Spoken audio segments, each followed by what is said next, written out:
सुप्रभात. मी मोहिनी सोनार. आपण पाहताय साम टीव्ही आणि बुलेटिनच्या सुरुवातीलाच मुंबईकरांसाठी एक महत्त्वाची बातमी आहे. आज सलग दुसऱ्या दिवशी रेल्वे प्रवाशांची कसोटी आहे. महाब्लॉकमुळे आज 534 लोकल फेऱ्या रद्द असतील, तर आज रविवारच्या वेळापत्रकाप्रमाणे सुद्धा लोकल गाड्या धावणार आहेत. तर मध्य रेल्वेच्या ब्लॉकच्या पहिल्या दिवशी म्हणजेच गुरुवारी मध्यरात्रीपासूनच ठाणे रेल्वे स्थानकातील रूळ हलवण्याचं जे काम आहे ते युद्ध पातळीवर करण्यात आलेलं आहे. फलाट क्रमांक 5चं रुंदीकरण सुरू झालंय, तर शनिवारी संध्याकाळपर्यंत हे काम पूर्ण होण्याची शक्यता आहे आणि रविवारी शेवटच्या टप्प्यातील कामानंतर हा फलाट प्रवाशांसाठी खुला होणार आहे. दरम्यान या कामांसाठी घेण्यात आलेल्या ब्लॉकमुळे लोकल वाहतुकीवर याचा मोठा परिणाम झालाय. रस्त्यांवर अनेक ठिकाणी वाहतूक कोंडी झाल्याचं हे चित्र दिसतंय.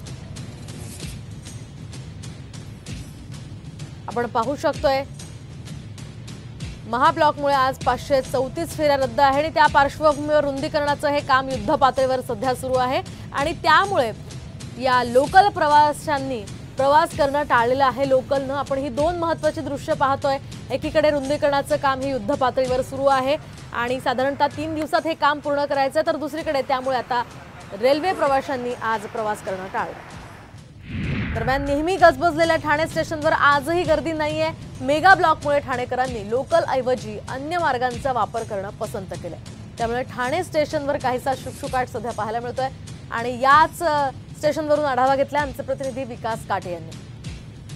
मध्य रेल्वेच्या वतीनं आज देखील दुसऱ्या दिवशी जम्बो मेगा ब्लॉक घेण्यात आलेला. विशेष म्हणजे प्लॅटफॉर्म क्रमांक 5 आणि 6 यांची जे काही रुंदीकरण आहे, या रुंदीकरणासाठी जम्बो मेगा ब्लॉक घेण्यात आला होता. आपण बघू शकतो की ठाणे शहरामध्ये हा जो काही जम्बो मेगा ब्लॉक आहे त्यामुळे 3.9 मीटरचा आता प्लॅटफॉर्म वाढणार आहे. विशेष म्हणजे ठाणे शहर आणि त्यानंतर ठाणे शहरातून वाढणारी व्याप्ती, त्यामुळं हे जे काही प्लॅटफॉर्म होते या प्लॅटफॉर्मची रुंदीकरण किंवा मग उंची वाढवणं खूप गरजेचं होतं. कारण की एखादी लांब पल्ल्याची गाडी किंवा मग ज्या काही स्थानिक या ठिकाणच्या लोकल्स आहेत ज्या उपनगरामध्ये जातात किंवा उपनगरातून मुंबईच्या दिशेने जातात, त्यावेळेस एखाद्या प्रवाशाचा अपाय होऊ नये यासाठी रुंदीकरण आणि उंची वाढवणं हे मुख्य कारण होतं.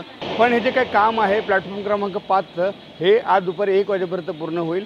त्याच्यानंतर प्लॅटफॉर्म क्रमांक 6चं काम सुरू होईल. त्यामुळे नागरिकांनी देखील सहकार्य करावं असं आवाहन रेल्वेच्या वतीने करण्यात आलं होतं. नागरिकांनी देखील रेल्वेला सहकार्य केल्याचं दिसून येत आहे. विकास काटे, साम टीव्ही न्यूज, ठाणे.